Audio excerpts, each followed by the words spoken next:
Bonjour, Madame Président, Ministre, Monsieur Président. Je ne parle pas malheureusement pas français, as you heard, so I'll switch to English. Bien, Today, c'est pour moi un grand honneur d'être ici aujourd'hui. En 2018, on m'avait demandé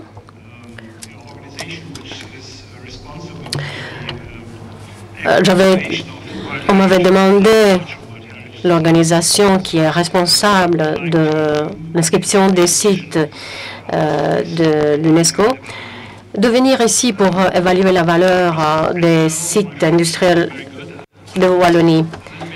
Puisque mon français n'est pas si bon que ça, j'étais un peu surpris, mais j'ai évalué la documentation et j'ai essayé de le faire. Donc, je suis venue la première fois en 2019 pour visiter ces sites. Je les ai visités et je ne sais pas si vous connaissez le travail d'un expert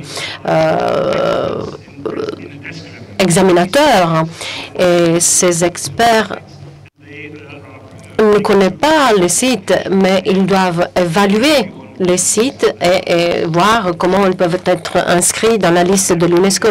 Je fais ceci depuis plusieurs années et en 2009, je fais ça au Grand Ornu. Et je crois que c'était aussi la première fois qu'il y avait une nomination d'un site industriel ici.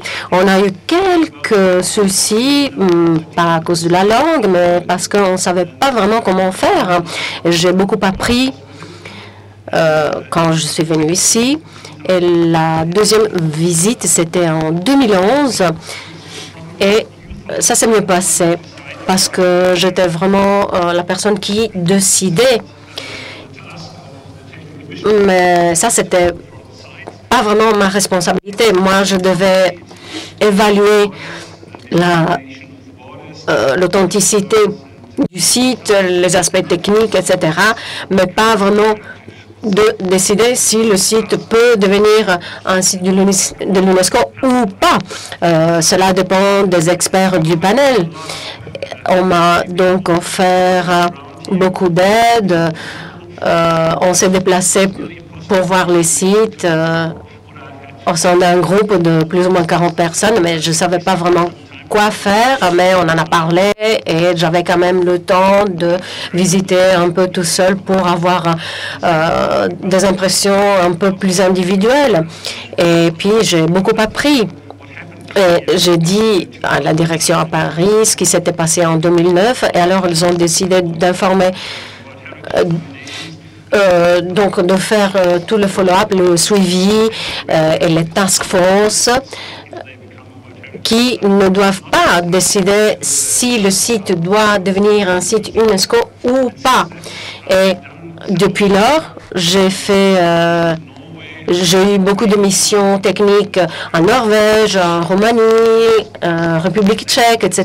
Et j'aime beaucoup parce que c'est la seule chose, la seule manière d'apprendre. Parce que si on se limite à lire les documents, ben, ça n'est pas la même chose. Par exemple, si on parle avec les personnes, quelles sont leurs impressions, et ceci est vraiment ce qui est plus intéressant pour moi. On apprend des gens, comment ils gèrent la chose, s'ils sont à faveur ou contre. Ceci est très important. Et quand je suis revenue en 2011, car j'avais fait mon rapport, et hier, j'ai appris de mon collègue que vous avez commencé avec la nomination en 2008. Et il y a eu la région allemande qui a été inscrite seulement maintenant, mais qui avait présenté sa candidature déjà il y a 20 ans. Donc, il est toujours bien de commencer tôt. Hier, vous avez entendu de mon collègue, que parfois ça prend beaucoup moins de temps. Mais vous avez résolu donc la solution, vous avez réussi à faire tout cela en 2 ans et vous avez présenté votre candidature et en 2011, j'ai eu l'impression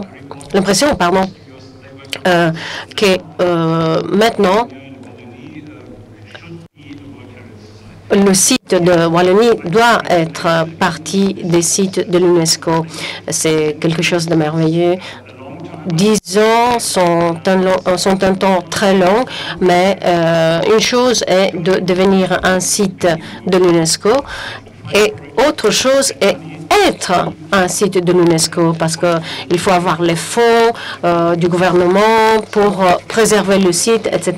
Alors, félicitations à vous et je vais conclure pendant que je suis là. Micro, s'il vous plaît, le micro, s'il vous plaît, micro. Merci. Voilà, donc je disais, il s'agit d'une habitude en ce qui concerne les minières dans notre région et pendant des années, j'ai toujours refusé de mettre un costume car il y a beaucoup de personnes qui ne travaillent pas dans les mines, mais en 2019, on m'a